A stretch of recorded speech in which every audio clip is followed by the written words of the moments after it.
that works. Works. All right. Oh, we got some visitors. I forgot they come in. Hello, everybody. Welcome to another Game Detectives Let's Play.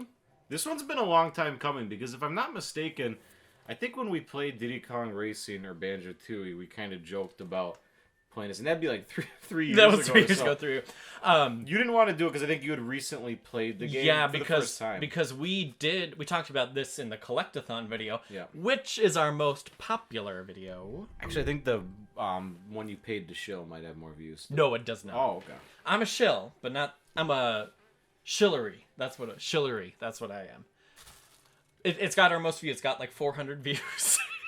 Yeah, and I mean, you had played it for the first time, like what, when you were like 20, 21? Yeah, I was 23. Okay. So it was my first time playing this. I think what kind of made me a little cautious at first is that it just doesn't. I was kind of talking about this with Travis before we got started, but it seems like the emphasis in this is kind of on the gameplay rather than like keeping the world. There's not like, a lot of NPCs. There's not a lot of dialogue. Less so than, but I understand that they're trying to, because it's a lot of the same people that worked on Banjo-Kazooie. Yeah. They're trying to kind of keep that formula going, but make a Donkey Kong, so it shouldn't be exactly the same. Yeah. You know what? This is a behemoth of a game. I'm excited that we're starting this this journey here. This is like when we did Banjo-Tooie, and it took like 2 years to finish. Yeah. This is a journey. This is gonna be an adventure. I'm excited.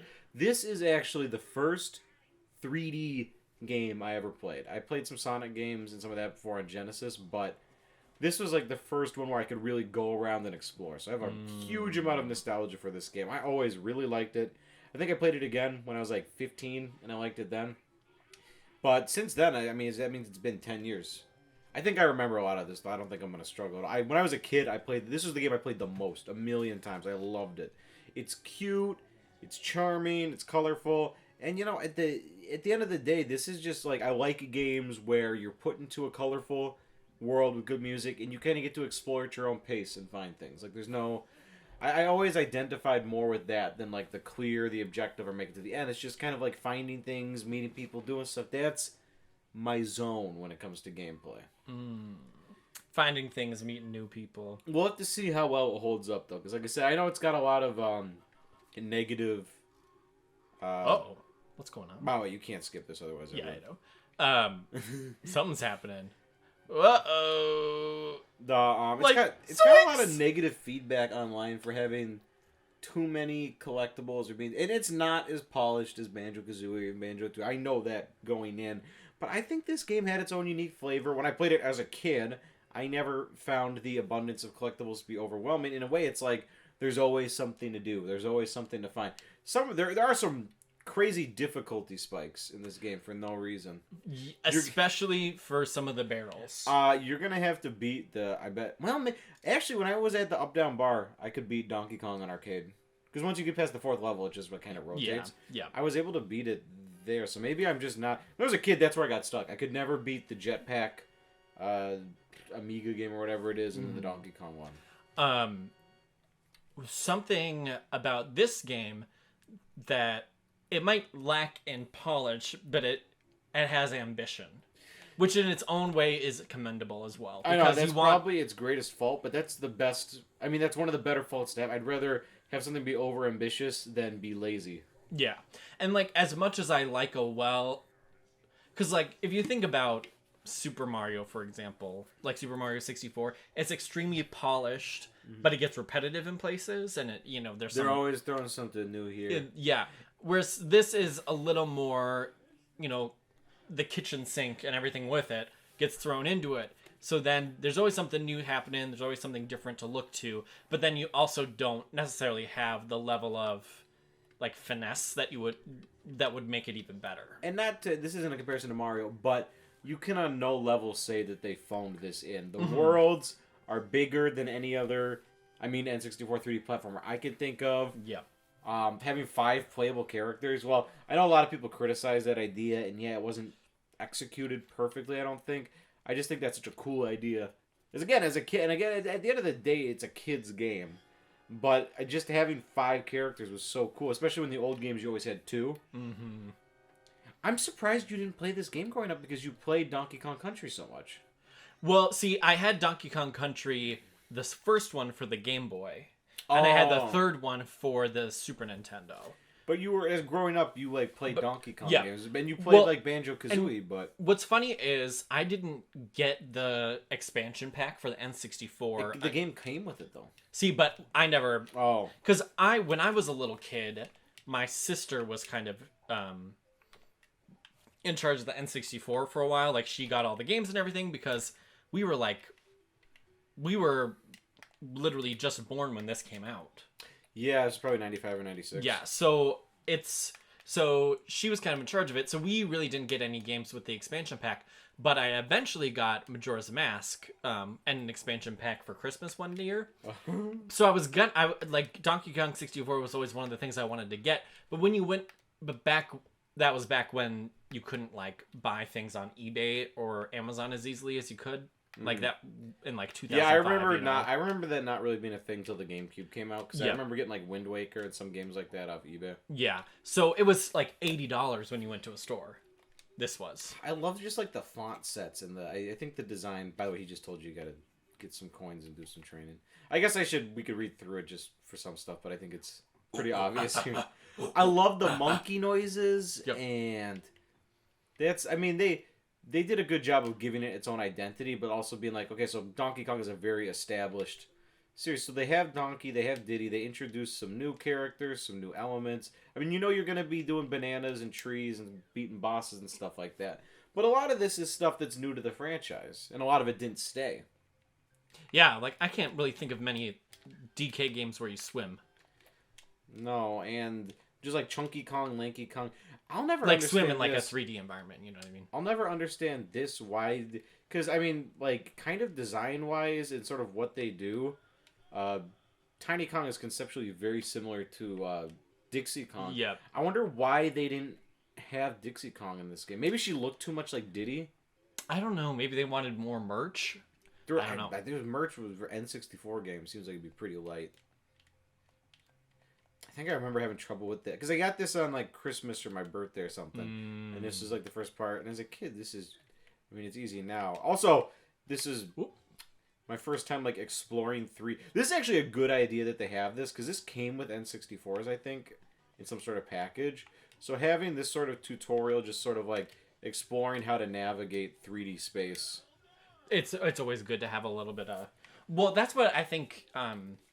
The first level is always super important. That's why I like a level like the first 3D Zelda game, Ocarina of Time. The first level is like going up and down a tree, so it makes sense that like your first level is going introducing to be verticality in a 3D exactly. Yeah. And then with Mario, since they're more focused on like the collectibles, obviously, it makes sense to have a field with like a hill in the middle of it to kind of get all the different dimensions. And this, it makes sense too, because a lot of this is focusing on the moves and how you interact with the environment, like picking things up and swinging on vines and that kind of stuff. So again, it makes sense that they're teaching you how to do that stuff in a 3D environment when all you've done it before is like with a 2D environment, you know? Which one is it? What's C? Okay, there we go. Ooh, I gotta throw all of them. The platforming definitely isn't as tight as Mario 64. I mean, that's kind of the standard, but I think that's also the point. It's like 2D Donkey Kong was never as tight as 2D Mario. Donkey Kong's heavier. Yep. He's kind of clumsy. I mean, he's a gorilla. That's the point. So I get that. And it's definitely, I guess, more combat-based and more puzzle-based. I really don't think there's that many segments of, like, classic platforming in this game. Yeah. And learning the control. There are a lot of nifty movement options. I don't think they tell you that you can do like this sort of pseudo long jump or this roll. I think you have to kind of figure that out yourself. I forget, does the roll keep momentum? It does. Okay. But I went the wrong one. The roll does, and then so does you have. I don't even know what's more beneficial to do that. Or this. Oh, I always did that one just because I liked the way it looked. But the long jump kills it. You can't tell by there. I'm doing a crappy job of showing it, but I do think the camera is actually really well done in this game too. Yeah, I don't remember it. I'm guessing because I don't remember it, it was probably good. Yeah, that's you know what I mean. That's always a good thing. Is I feel like with games, it's like if it's not something that I feel passionately about, then it's probably something good. I'm not reading the signs. Music is really charming. I don't know. It was kind of a big deal that because I think Grant Kirkhope did this soundtrack too. But I wonder if David Wise still has some tracks on here. Because there's some tracks that don't sound as I mean, again, it's not supposed to. There's some that sound very Banjo-Kazooie. Yeah. And there's some that sound very Donkey Kong Country. Well, Grant Kirkhope just has like there's just a style to him that is so distinct. Works well with animals. Like I really feel the apeness in some of these songs. I thought these were so funny as a kid. Buddispatium. Everyone has their own. See, that's the charm. Is everybody has their own custom animations for not liking the potions. Be able to slam the ground person. Nah. I like Cranky Kong too. 15 banana. But that's what you need to play the jetpack. Maybe I could beat that one. I remember. Did you see that? There's glitches. Yeah, that was just funny. I think it's visually impressive too. They have. I mean, I think even more so than games like Banjo and Kazooie. Well, I don't know. The level designs are. I don't know what to see. I kind of go back and forth because you have basic jungle. You have kind of like Aztec. I mean, we'll go each one at a time. But I think they tried to go outside the bun a little bit more on their level concepts. Mm-hmm. I like the idea of like the toy factory. I thought that was really that level unique. Is cool, but it's so different. I mean, we'll see if I do better as an adult. But I remember getting very confused on how to navigate it. I feel like that's a very common thing is to as an adult go back to games you played as a kid and then you're like, oh, that is not hard. Yeah. Like I remember some games you go back and you can't beat, but you could beat it as a kid. Yep. Or it's just like I had more patience as a kid, and yeah. I do not want to do it now.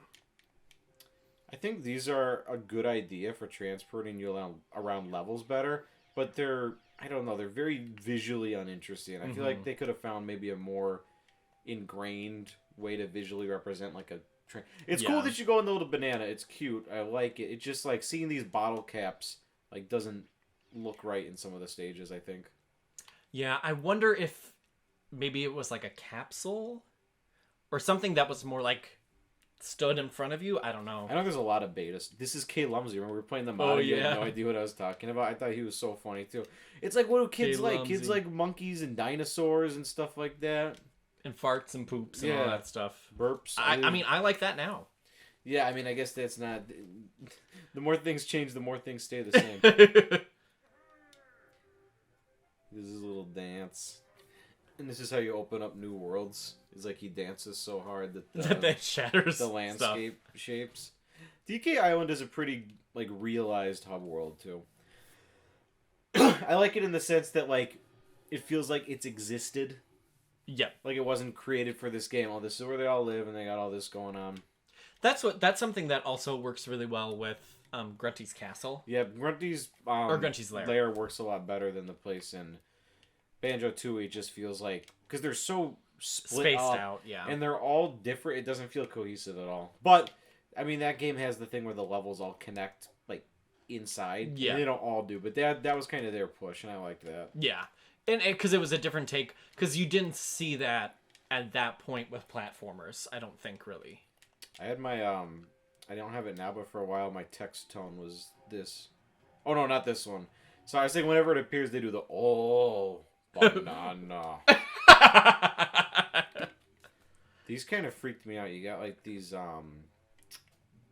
like, Wrinkly Kong doors. Oh, yeah. B Locker. That one of the pigs in Banjo-Tooie, the one you find in Underwater, his name is Chris P. Bacon. Those are English people. They got a real sense of humor. So this is Wrinkly Kong from Donkey Kong Country 3, but she's dead now. She's dead in that one too. Oh. Oh wait, no. She doesn't die in that one. The ghosts are creepy. I don't know. You can cheat. You know you can cheat this guy too, right? You can. So if you're Lanky Kong and you don't have enough golden bananas, you can do his punch and it stretches in and it takes you in. Oh, glitching the system. I like doing that because I don't like going to some of the levels, but we're gonna explore a little bit of everything for this playthrough. We're not here to skim. No. I thought we were here to skim. Well, we're not gonna 100%, but I mean, yeah. I'm not trying to cheat. My scaly friend, the ape. I kicked the mic. He hasn't even got his first banana yet. I know this kind of upset me too as a child because I was like, well, that's not what happened. That wasn't photorealistic. Well, and it's like I guess I get what they're doing, but it is kind of weird that like he's watching him on a security camera, but I guess I don't really understand what they're doing actually. Yeah, I like it better. I mean, it invites comparisons to Banjo-Kazooie because they're very similar. I like better how in Banjo-Kazooie you have Grunty like doing little snide remarks to you, so you just always kind of have it's in the gameplay. Yeah. King K. Rool isn't something that you. And the other thing that's kind of a problem is you see Gruntilda. She flies to Spiral Mountain and she does other things. Mm-hmm. I don't think until the very end you ever really see K. Rool. Yeah. In a place that you also can go to. Like he seems very disconnected from the rest of the world. I think it makes a little more sense for this one. Just because he's already an established character. Yeah, but this is the first time he's like established. Like this is kind of like a. Is there a different? Oh, okay. That's what I was confused about. It seems like it's kind of not a different interpretation, but I mean each game has its own thing too. Like in the first one is the only one where he's really King K. Rool. He's like Pirate K. Rool Beard, and then he's Frankenstein. Yep, Frankenstein in the third one. I forget. I only played the second one on emulator, so I forgot. Oh! I have to do my other jump there. You still got that swing. Oh, thank you. The only reason I'm screwing up so is not because I'm bad at this game. I still haven't figured out what's A and B. They're backwards on this. Oh, they are? Well, they're labeled correctly, but it's the opposite of what's on Nintendo 64. Oh, we can switch that for next game. Like the blue is the A button, and that's the one on top. So I have to kind of second guess everything. See, I'm in PlayStation mood right now. Do you even like? So you're playing Persona 4 right now, right? Do you just use controller? Can you just use keyboard and mouse for that? You can use keyboard and mouse for that. And what the? Oh, I forgot that's how the health is. That's cute. Yeah, little watermelons. Yeah, you can use, and it's like the mouse can like select things on the screen too. Just like it would be on the PS Vita. Or was that on the PSP? It was on Vita. Yeah. Or the golden version was. That's right. Oh my goodness. I remember this being a lot easier. I'm already screwing up. Good news is we're in for the long haul. I'm not losing track of Yeah, we've still got about 8 weeks until you depart. How many more golden bananas do we need? Oh, I think that's his. Oh, no. Oh. I'm going to get this. Maybe I can cheat it on this one. I don't think so. Oh, I can. Nice. I think you have to hold forward the whole... Oh, or not. Sometimes we just... Maybe you have to wait to like swing back and gather your momentum. From what I remember, you don't gather that much more momentum. Oh, I can just try again from here, though. I think it's about... I have to do that chop at the end. Oh, sure. Oh. That's weird, too, because that's one of the ones you're supposed to be able to butt stomp. Because it's the green switch, but I just kind of hit it. Don't matter. I will say, I guess maybe what they could have done is cut down on some of these things by having, like, coins and bananas being the same currency. Or even, like, your ammo. Or just, like, having maybe one thing that could be used for all those uses. But again, it's a collecting game. It's the kind of the, like, you know... I mean, it is the collectathon. Like, it's the... I feel like even compared to, like, 3D platformers now, this is probably the one with the most different collectibles you have to have. Yeah, this is where they kind of, like, hit the climax. And I guess people... I don't know, they kind of went out of fashion. I guess maybe after this you saw more linear platformers. Like, Crash was getting more popular. They got Ty the Tasmanian Tiger and... like mascot platformers from movies and stuff like that. Yeah. And Spyro wasn't, didn't have as many. Spyro was very linear. Yep. They, I don't know. I like how you unlock the Kongs, like, one at a time. Mm-hmm. But I also remember being really disappointed about that, because they have them all on the cover, and I wanted to get to that right away. It leaves you wanting more. Mm-hmm. These things are weird. They have one of these in every level, and I think you need them. I can't remember if you do or not. But it's like, it feels like a very self-contained thing because there's, 25 bananas per level, but there's one of these. So you kind of, like, do it the first time you come to the level and then you don't think about it again. I like how they have the sound, like the crowd in the background. Yeah, that's very, fun. Like, Banjo-Kazooie. Yeah.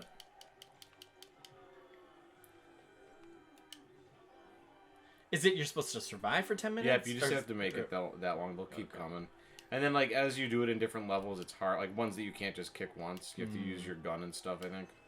And you get a crown. I don't remember what crowns do. Maybe they're just for unlocking stuff in the multiplayer. No, I think you might... I don't know. This kind of blew my mind, too, how many different people you can visit. You got Funky, who's definitely changed from the previous one. I kind of like him better as a surfer. I like him as the surfer, too. I guess I didn't think about it twice either, but it is kind of weird that everybody has, like, guns. Like, I wonder where they came up with that idea. Like, maybe they just wanted them to have projectiles, but I wonder, like, maybe it was just cool because it was the late 90s. Yeah, because they were like, we're going to be edgy. Because logically, you would just be like, okay, it's a monkey. I don't know, it throws bananas or something. Like, that's, I think, what you would do first. See, I would think, like, a slingshot, too, because that seems more in the theme. I think in the original, like, beta version, I remember seeing something that, like, originally, the guns weren't even stylized. They were, like actual pistols and shotguns. Oh. Oh. Well, we're not going that way right now, anyway. I changed my mind. We're going this way. Underwater. Swimming is really nice controls. Is this the... Yeah, this... There's the underwater world in this one. The sunken ship. Yeah, it's... I don't know. That level's all over the place. It's got, like, a lighthouse and, like, a swamp and a bunch of things going on. His coconut gun. It fires in some... It's funny because the first time I heard the DK rap was Super Smash Brothers Melee. Really? The remix is... I don't really like the remix of it. Where they're like... Yeah. It sounds like the South Park opening. The rap is a little questionable. But I like it when they go, when he shoots ya, and then it goes, ow! Oh, that's what it is. That's it just like this monkey one it's scream. Like but that's I wish they would do a virtual console again. What the heck happened there? I guess they want to do the mini versions, but then they're not making a mini N64. We good. Oh. Well, we're at the beginning. Okay, well, maybe we'll cut this episode right there, and we'll come right back. We'll get Diddy Kong, and we'll get some more bananas. That's the introduction. Welcome to the long road that's going to be Donkey Kong 64. This is going to be our, like, main... This is going to be our main so what story we'll come for back the summer. to what we play when we don't want to talk about games.